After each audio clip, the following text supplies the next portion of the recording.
Good morning and welcome to the first broadcast of electronica-tv.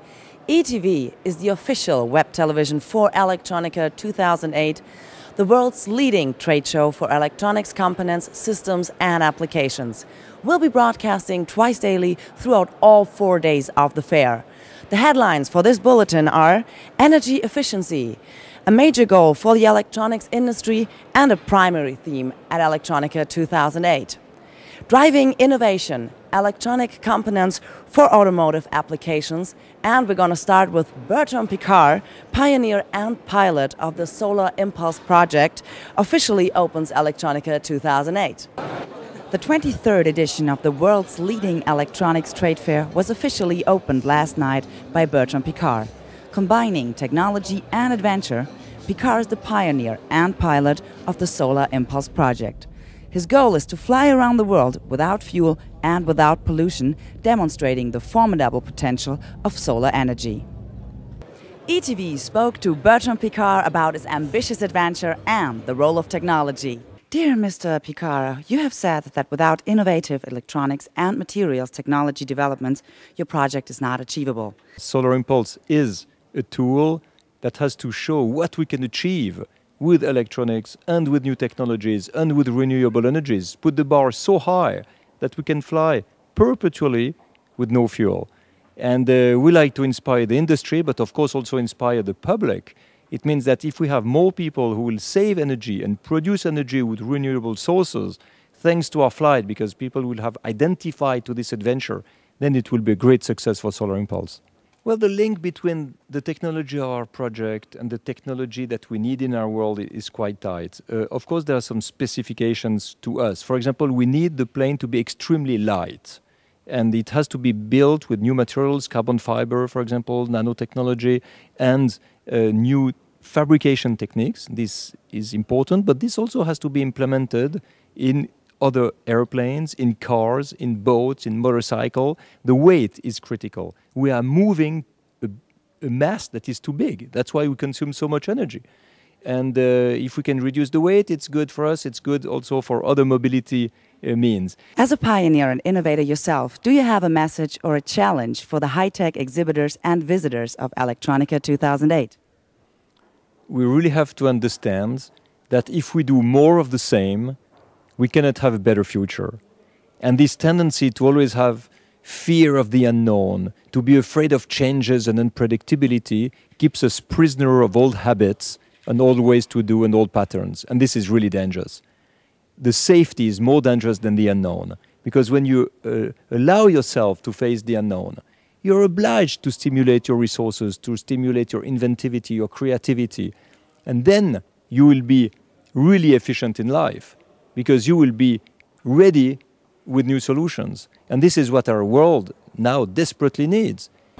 That was Bertrand Piccard, president of the Solar Impulse project, talking to eTV at the official opening of Electronica 2008. Energy efficiency is a major theme here at Electronica. In fact, according to Klaus Dittrich, managing director of the Messe München, it is the greenest Electronica since the trade fair started in 1964.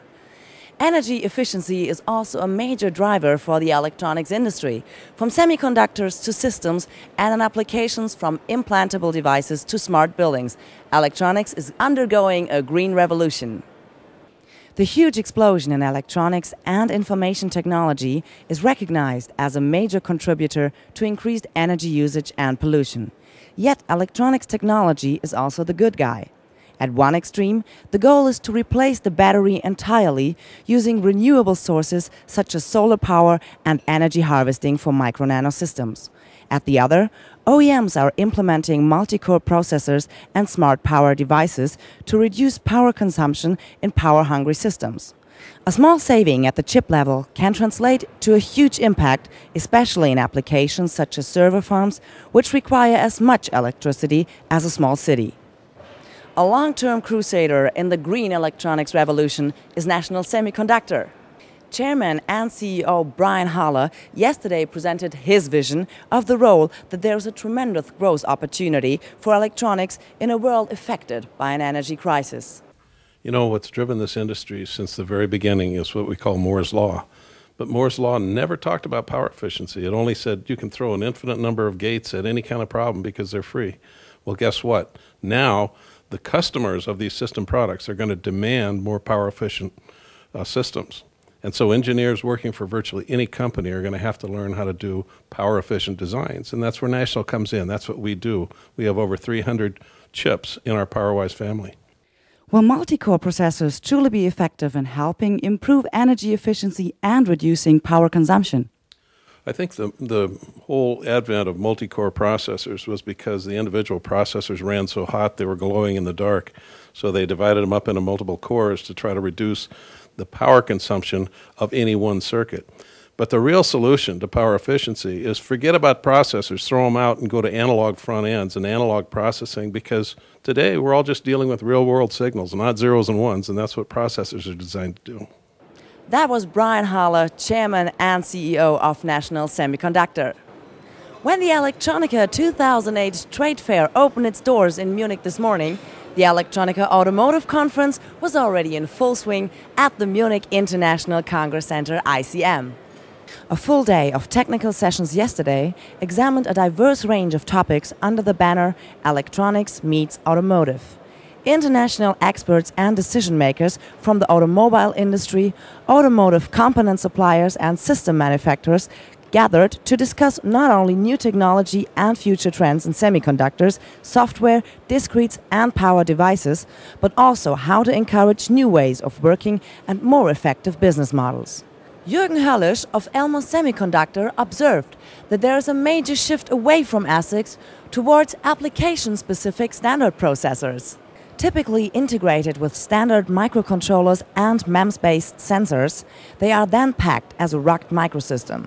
The advantage is lower cost and faster development, enabling Tier 1 suppliers to respond faster to demand for new features. In describing the high-tech car of the future, Tsutomu Miki of Reneos Technology made a similar point. To meet the challenging combination of intelligence, interconnection and in-car entertainment, automotive OEMs should look at the developments in the multimedia and wireless technology sectors. He pointed out that automotive electronics represents only a small proportion of the electronics industry as a whole, and automotive OEMs should take advantage of these highly integrated devices to meet converging in-car applications. Meanwhile, Ian Riches of Strategy Analytics forecasts a dramatic 59% growth in the market for ECUs in the ultra-low-cost car. The key to capturing some of this growing market, Riches says, is to design from scratch in the local market. But this will request only a very small 3% share in the overall ECU market by 2015. Expect low margins until at least 2015, Riches warned, and only invest if you are seriously committed to the sector in the long run. The next edition of eTV will feature a roundup of this morning's CEO Roundtable and an exclusive interview with Rich Beyer, Chairman and CEO of Freescale Semiconductor. Plus, we will show highlights from today's World of MEMS Forum, and to finish, a special report on ultra-low power wireless networks. Tune in again on eTV this evening to get the whole picture.